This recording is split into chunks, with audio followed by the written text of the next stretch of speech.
কিন্তু খুবই বিরক্তি নিয়ে শুরু করেছি। এই যে বিকেএমই এর হাতেমালি থেকে 50 লাখ টাকার চেক নিচ্ছে সার্জিসের পাশে ধরে আছে আক্তার। দুজনেই আমাদের খুবই ভালোবাসার মানুষ, আমাদের অনেক আশা এই তরুণ নেতৃত্বের প্রতি। আমরা মনে করি ওরা নতুন বাংলাদেশ গড়বে, এই স্বপ্ন ওরাই জাগাইছে। আক্তার আর সার্জিস, তোমাদের বলি, এই হাতেমালিকে চেনো না? যদি বলো চিনি না, তাহলে বলবো কার সাথে দেখা করতে যাইতেছো, কার কাছ থেকে অনুদান নিচ্ছ, সেটা আগে দেখে নিবা না? এটা দেখে নিতে হবে, দেখে নিবা এরপর থেকে। এটা একটা রিকোয়েস্ট থাকলো, এই লোকের আন্দোলনের টাইম একটা বক্তব্য শোনাই তোমাদেরকে, শুনো কি বলছে। এরকম একটা সংকটকালে আবারও এই ধরনের একটা সিচুয়েশন আমরা কিন্তু কখনোই আশা করিনি। আজকে এই যে তাণ্ডব আমরা গত কয়েকদিন দেখেছি, আমরা আশা করব সরকারের গোয়েন্দা সংস্থা এবং সরকারের গুরুত্বপূর্ণ যারা আছেন দায়িত্বে, তারা এই বিষয়গুলি নিশ্চয়ই উদ্ঘাটন করবেন এবং তাদের বিরুদ্ধে প্রয়োজনীয় ব্যবস্থা নেবেন। এর মধ্যে আমরা সরকারের পাশে সবসময় ছিলাম, এখনো আছি, ইনশাল্লাহ আপনার পাশে আমরা থাকবো। ব্যবসায়ী সমাজ সবসময় আপনার পাশে। ওর হাতে কি রক্তের দাগ লেগে নাই? ওর 50 লাখ টাকা ছাড়া চলতেছিল না, টাকাটা ফেরত দাও। আমারও তো টাকা নাই, তাও আমি 1 মাসের মধ্যে তোমাদের 50 লাখ টাকা তুলে দেবো, প্রতিশ্রুতি দিলাম। ভিক্ষা করবো, ভিক্ষা ভিক্ষা। ওইতে কোনো গ্লানি নাই আমার সন্তানেরা শহীদ হয়েছে, তাদের পরিবারের জন্য 50 লাখ টাকা পাওয়া যাচ্ছে না, এর জন্য হাতেমালির কাছে তোমাদের হাত পাততে হচ্ছে। তা না হয় আমি ভিক্ষাই করলাম, কোন অ্যাকাউন্টে টাকাটা দিতে হবে জানা দিয়ে দিব নিয়ে। এবার আসেন আজকের আলাপে আসি। আজকে যে আলাপগুলো করবো, এই তথ্যগুলো সারা সারা ভাবে পাইতেছিলাম নানা সূত্র থেকে, একই তথ্য। এইগুলো এমন তথ্য ভেরিফাই করা যায় না, কিন্তু রাজনৈতিক ঘটনাবলী যা যা ঘটতেছে ওই তথ্যের সাথে মিলা যায়। অনেক কেনর অর্থ খুঁজে পাওয়া যায়। আপনারা শোনেন, আপনারা দেখবেন এক বিশাল ধাঁধা মিলে গেছে কেন কি ঘটতেছে। আসেন শুরু করি। ওয়াকার খুব চাপে আছে দুই কারণে। প্রথম চাপে আছে, সরকার গুমে জড়িত 24 জনের পাসপোর্ট বাতিল করেছে আর দেশ থেকে নিষেধাজ্ঞা দিছে। এরা সবাই সেনা অফিসার। ওয়াকার এটা ঠেকাইতে পারি নাই, চেষ্টা করেছিল কলে। এই নিয়ে আর্মির একটা অংশে ক্ষোভ আছে, কারণ এই তালিকা পূর্ণাঙ্গ না, আরো অনেকেরই নাম আসার সম্ভাবনা আছে। তাই অনেকেই বিলা ওয়াকারের উপরে। এটা দেখলে একদিকের কথা। আবার মিস্ত্রি আইসা নিয়ম বহির্ভূত ভাবে দেখা করে গেছে ওয়াকারের সাথে। এটা আর্মির ন্যাশনালিস্ট অংশ, যেটা সবচেয়ে বড়, তারাও হয়েছে বিলা। আবার শোনা যাইতেছে ওয়াকারকে নাকি 3টা প্যাকেট দিয়ে গেছে। তো প্যাকেটের মধ্যে কি আছে জানি না, কিন্তু ওয়াকাররা প্যাকেট করে ফেলছে। প্যাকেটের মধ্যে কইতেছে এমন কোন কমিউনিকেশন ডিভাইস হয়তো আছে, যেগুলা দিয়া ওয়াকারের সাথে ইন্ডিয়া খুব সিকিউর লাইনে কথা কইবার পারবে, গুটু করবার পারবে। তো যাই হোক, তো এখন ওয়াকার যাবে কই? তারে এখন কে বাঁচাবে? সে ছুটে গেছে খালেদা জিয়ার কাছে। সে বিএনপির সাপোর্টটা নিয়ে নিল, ন্যাশনালিস্ট আর্মি অফিসার আর সৈনিকদের দেখাইলো, দেখো দেখো আমিও তো ন্যাশনালিস্ট, দেখো খালেদা জিয়ার সাথে আছি আমি, আমার উপরে বিলাহ কেন, আমি কি তোমার পর? চাপটা একটু কমলো, তাই না? এখন প্রশ্ন হইতেছে, মিস্ত্রির কি এমন দায় পড়লো যে ওয়াকারের সাথে এসে দেখা করাই লাগলো? ইন্ডিয়া চায় তার আরেক দাস এরশাদ ক্ষমতা থেকে উৎখাত হইয়া সামে সিকনে যেমন রাজনীতি করে গেছে, ঠিক তেমনে আওয়ামী লীগ রাজনীতি করুক। এর একটা প্ল্যান করেছে, সে প্ল্যানটাই ওয়াকারের কানে দিছে পানি পড়ার মতো কইরা। আচ্ছা, এটা ইন্টারেস্টিং কথা বলি। বাংলাদেশে 3টা ইন্ডিয়ার সেবাদার শাসক ছিল, মুজিব, এরশাদ আর হাসিনা। 3 জনের পরিণতি এক, ক্ষমতা থেকে উৎখাত। আগামীতে যারা ইন্ডিয়ার সেবাদাস লাইনে আসবার চান, এই ইতিহাসটা মাথায় রেখেন, কামে দিবে। বাংলাদেশে ইন্ডিয়ার সেবাদাসদের কোনো জায়গা নাই। হাসিনাকে কেন ইন্ডিয়া চায় বাংলাদেশে? কেন হাসিনার রেহানার আন্ডা বাচ্চাদেরকে দিয়া করলো না, বা আওয়ামী লীগের অন্য কোনো নেতাদের দিয়া করলো না? তারা দেখিছে আওয়ামী লীগে আর কোনো ইউনিফাইং ফিগার নাই, মানে যারে দিয়া পুরো আওয়ামী লীগকে ইউনিফাইড করা যায়, ঐক্যবদ্ধ করা যায়। জয়রে দিয়া চেষ্টা করছে, বুঝা গেছে ওরে দেয়া হবে না। হ্যাঁ, জয় গল্ফ খেলিচ্ছে, দেখেন ওই নিজের লাইনে ফিরে গেছে। ওর বুড়ি দেখেছেন? হ্যাঁ, বুড়িটা দেখে দেন। এইটা সাহেব মাল টেনবি, দিন রাত কাম কাজ নাই, বুড়ি হবি না। আবার ডেটিং অ্যাপস ইউজ করে গার্লফ্রেন্ড জুটেছে। আমি বুঝি না, বুঝছাও। ওই যে কুত্তাটা নিয়ে বসে থাকিছিল না, কুত্তাটা গলে সুন্দরী আসিল কলে, তা আমার গার্লফ্রেন্ড লাগে কেন বুঝি না। আবার ওর কাজিন টিউলিপের বিরুদ্ধে দুর্নীতির অভিযোগ উঠেছে। ফ্ল্যাট নিছে, ফ্ল্যাট বিনা পয়সায়। ওই ফ্ল্যাট নিয়ে লিটনের ফ্ল্যাট বানাবি, ওই ওর চাকরি বাকরি তো যাবে, তোর আয় উপার্জন ক্যাঙ্কা করে হবি, ওই লিটনের ফ্ল্যাট দিয়ে আয় উপার্জন করবি। তো যাই হোক, আবার টিউলিপের বোন রূপন্তী ও ধরা খাইছে, ওই একই ফ্ল্যাট কিচ্ছা। ফ্ল্যাট এত পছন্দ ওদের, লিটনের ফ্ল্যাট, বুঝছাও। পুতুলেরা 5 হাত লাতি দিয়া বিশ্ব স্বাস্থ্য সংস্থা থেকে খেতাবি, আমি কয়ে দিলাম, লিখে রাখেন, ববিও ধরা খাবি না, ওয়েট করেন। এগুলো গেলে এমনি এমনি হচ্ছে না, এইগুলা কোনো র্যান্ডম ঘটনা না। হাসিনার পুরা ফ্যামিলি নেক্সট জেনারেশন যেন মাথা তুলবেন না পারে সে ব্যবস্থা করবে ওয়েস্টার্নরা, পশ্চিমারা, বুঝছাও? তার মানে বুঝেছেন তো, হাসিনারে ছাড়া উপায় নাই ইন্ডিয়ার। তারাই সামনে রেখে আওয়ামী লীগটা গুছায় শেষ চেষ্টা করবে, তার রাজত্ব কিছুটা যদি রক্ষা করবে পারে। তো এখন কেমনে হাসিনাকে বাংলাদেশে আনবি? ওই যে শর্ট করে ঢুকে পড়বে কইছিল না, ওই শর্ট করে ক্যাঙ্কে করে ঢুকে দিবি, সেটার প্ল্যান কি? হাসিনাকে ফেরত দিবে ইন্ডিয়া, এটা কয়ে গেছে মিস্ত্রি। আবার লাফায় উঠেন না যে ইন্ডিয়া কত ভালো, হাসিনাকে ফেরত দিচ্ছে। হ্যাঁ, তাই মনে হচ্ছে ফেরত দিলে তো ওয়াকারের সাথে কথা কওয়া লাগে না। ওয়াকারকে সে কন্ডিশন দিছে, সেটা হইতেছে তারে এরশাদের মতো নিজ গৃহে অন্তরীণ রাখতে হবে। এরশাদকে যেমন রাখিছিল না, খালেদা জিয়াকে রাখিছিল না, সিংহে করে রাখা লাগবি। সেই গৃহ কোনটি, নিজ গৃহ কোনটি? গোপালগঞ্জের টুঙ্গিপাড়া, উঠি থাকবে হাসিনা। আর কি, হাসিনার দলকে নির্বাচন করবে দেওয়া লাগবে। মির্জা ফখরুল প্রফেসর ইউনূসকে গিয়া কয়ে আসছে না, এটা ওটা দেখান যে মির্জা ফখরুল কয়ে আসছে প্রফেসর ইউনূসকে। বিএনপিকে তার রেটরিক বদলাইতে হবে, তার রাজনীতির ভাষা, স্লোগান, এই সমস্ত বদলাইতে হবে, বক্তৃতা বদলাইতে হবে। তাহলে মুক্তিযুদ্ধের কথা, 72-এর সংবিধানের কথা কওয়া লাগবে। আর জামাতের সাথে দূরত্ব সৃষ্টি করা লাগবে, জামাতে গেলানো লাগবে। কি করছে? 72-এর সংবিধানের কথা কইছে, মুক্তিযুদ্ধের কথা কইছে, লাগিছে, এবার মিলিচ্ছে। তার মানে ইন্ডিয়া চাইতেছে আওয়ামী লীগের শূন্য স্থান এটা আওয়ামীকৃত বিএনপি কে দিয়া পূরণ করবি। ইন্ডিয়া জানে বিএনপি জিতবি ইলেকশনে, এটা শুনে বিএনপির লোকেরা খুশি হয়ে গেছে যে দাদা কইছে যে জিতবি, যে তার চান্স আছে, এটা ঠিক।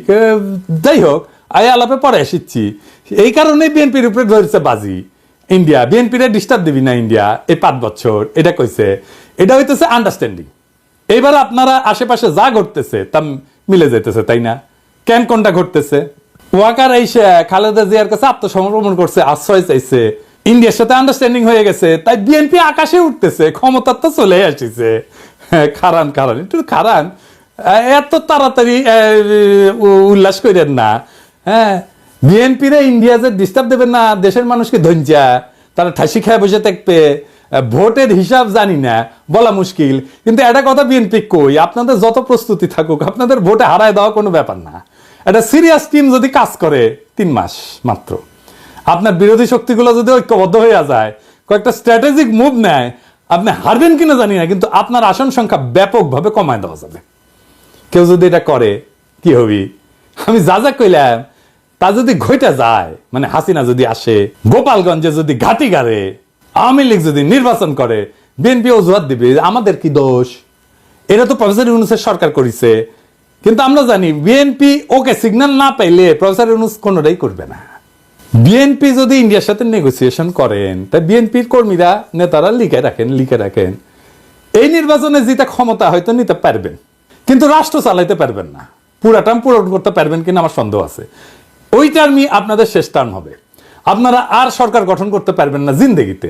আপনারা এই জুলাই আগস্ট বিপ্লবের চেতনা ধারণ করতে পারবেন না, এটা করতে হবে ধারণ। এটা মনে করেন না যে আপনাদের হুদায় বদনাম করিচ্ছি। হ্যাঁ, খুবই বিশ্বাসযোগ্যভাবে ক্যালকুলেট করে দেখাই দেওয়া যাবে কেন আপনারা আর ক্ষমতা আসতে পারবেন না যদি ইন্ডিয়ার সাথে নেগোসিয়েট করে আসেন। এটার বাইরে আরো 2টা কারণ আছে। আপনাদের রাষ্ট্র চালানোর প্রস্তুতি নাই। প্রায় 18 বছর আগে যারা মন্ত্রী ছিল তারা কেউ আর কর্মক্ষম না। আপনাদের সরকার হবে কচি কাঁচার মেলা, কারোই রাষ্ট্র পরিচালনার অভিজ্ঞতা থাকবে না। আপনাদের 31 দফায় তার প্রমাণ আছে। ওইটা নিয়ে এত কাছাকাছি হয়েছে, এটা নিয়ে আলাপ করবো নি আরেকদিন। আর 2 নম্বর হইতেছে ভারতের সাথে ঘুটু করা বাংলাদেশের মানুষ খুবই খারাপ ভাবে নিবে। তাই খুব খেয়াল, সামনে মুরগি পিছে শেয়াল। যাই হোক, আজকে এপিসোডের শেষে একজন শহীদের গল্প বলি। 2.5 মাস আগে ওর বাবা মরে গেছে। আমার বেটার টাকায় চলতো বড় সোয়ালের পড়াশোনা আর 4 জনের সংসার। বেটা নাই রে, এখন কিডা চালাবনি সংসার। বিলাপ করতে করতে ভাঙা গলায় কথাগুলো বলছিলেন বুলজান খাতুন। আন্দোলনের সময় নারায়ণগঞ্জের একটি ভবনে হামলাকারীদের দেওয়া আগুনে পুড়ে তার ছেলে আব্দুস সালামের মৃত্যু হয়। বুলজান খাতুন কুষ্টিয়ার কুমারখালী উপজেলার জগন্নাথপুর ইউনিয়নের চর ভবানীপুর গ্রামের মৃত সাবের আলীর স্ত্রী। তার ছোট ছেলে আব্দুস সালাম নারায়ণগঞ্জের চিটাগাং রোড এলাকায় একটা 10 তলা ভবনের 2য় তলায় ব্যাংকটির একটি শাখায় সাজসজ্জার কাজ করছিলেন। আন্দোলনের সময় সহিংসতায় বিকেলে ওই ভবনে আগুন দেয় দুর্বৃত্তরা। আগুনে পুড়ে ঘটনাস্থলেই মারা যান সালাম। চর ভবানীপুর গিয়ে দেখা যায় টিন শেডে আধ পাকা একটি ঘরের ভেতর সালামের মাকে ঘিরে বসে আছেন স্বজনেরা, আর তার মা বিলাপ করে কাঁদছেন। আরেক কক্ষে বাকরুদ্ধ হয়ে শুয়ে আছেন সালামের স্ত্রী মারিয়া খাতুন। কথা বলার শক্তি হারিয়ে ফেলেছেন তিনি। পাশেই বিছানার উপরে খেলা করছে তাদের 1.5 বছর বয়সী একমাত্র সন্তান। শিশুটিকে দেখে কেউ কেউ বলছিলেন সে বুঝতেই পারছে না যে তার বাবা আর নেই। সালামের বড় ভাই আলামিন বলেন, শনিবার বিকেলে হঠাৎ ফোন দিয়ে সালাম আমাকে বলল, ভবনে আগুন দিয়েছে, ধোঁয়ায় কিছু দেখা যাচ্ছে না, শ্বাস নিতে কষ্ট হচ্ছে, আমি মনে হয় আর বাঁচব না, তুই আমার স্ত্রী, সন্তান আর মাকে দেখে রাখিস। নিহত সেলিমের স্ত্রী শোভা খাতুন জানান, গত বিকেলে ফোনে সেলিমের সঙ্গে শেষ কথা হয়েছিল। ফোনে বারবার তিনি বলছিলেন, প্রচুর ধোঁয়া, নিঃশ্বাস নেওয়া যাচ্ছে না, হয়তো আর বাঁচব না, বাবা, মা আর মেয়েকে দেখে রাখিস। বিলাপ করতে করতে শোভা বলছিলেন, এখন আমাদের দেখবে কে? 3 বছরের মেয়েকে নিয়ে কোথায় যাব? শহীদ সালামের পরিবারকে যদি আপনারা খুঁজে পান, আমার কাছে নিয়ে এসেন, আমার সাথে পরিচয় করিয়ে দিন। আমার সীমিত সামর্থ্য দিয়ে এই পরিবারটির দায়িত্ব নেব। এমন হাজার হাজার সেলিমের মৃত্যুর জন্যে যারা দায়ী, তাদের নিয়ে ভোট করতে চায় বিএনপি। তাদের কিভাবে রক্ষা করা যায় সেই প্রজেক্ট নিয়েছে বিএনপি। দলে দলে আওয়ামী লীগাররা ঢুকতেছে বিএনপিতে, প্রমাণ চান? দেখেন। জয় বাংলা, বাংলাদেশ জিন্দাবাদ, বাংলাদেশ জিন্দাবাদ। যাই হোক জয় বাংলা বলতে বলতে অভ্যাস আছে, তো আমরা এখন পরিবর্তন হয়েছি, পরিবর্তন হতে যাচ্ছি। যাই হোক, কেউ নেবেন না। বাংলাদেশ জিন্দাবাদ, বাংলাদেশ চিরজীবী হোক। হরে কৃষ্ণ।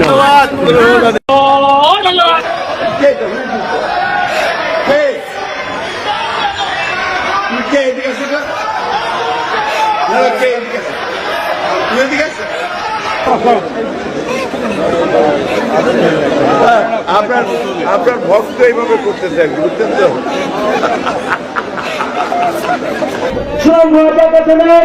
আগামী দিনের কান্ডারি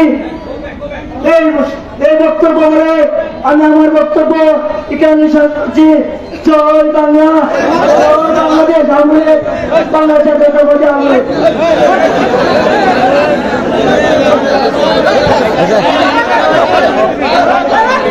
জয় বাংলা মানে ধ্বংস, নষ্ট।